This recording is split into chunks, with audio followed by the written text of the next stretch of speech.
আজকে তোমাদের গাজরের হালুয়া করে দেখাবো। কড়াইয়ে 2 চামচ ঘি নিয়ে তার উপরে গাজর পোড়া গোটা দিয়ে কিছুক্ষণ নাড়াচাড়া করতে হবে। কিছুক্ষণ নাড়াচাড়া করার পর সফট হয়ে যাবে গাজরগুলো। তারপরে ওর মধ্যে 1 বাটি দুধ দেবো আমরা।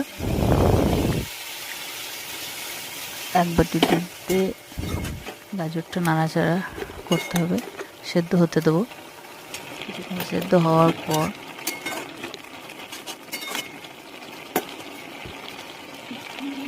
তার মধ্যে আমরা চিনি দেবো। হাফ কাপ আমি চিনি দিয়েছি।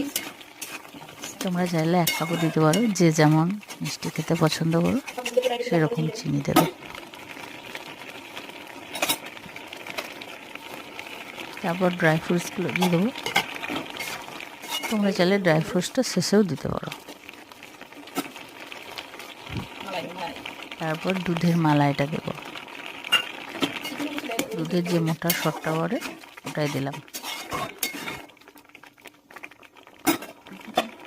আর কিছুটা খোয়াও দেব। এই দুটো জিনিস দিলে গাজরের হালুয়ার টেস্টটা আরও দ্বিগুণ বেড়ে যায়।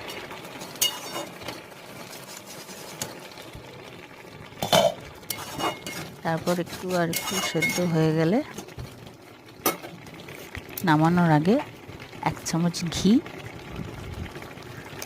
আর একটু এলাচের গুঁড়ো দিয়ে আমরা নামিয়ে নেব।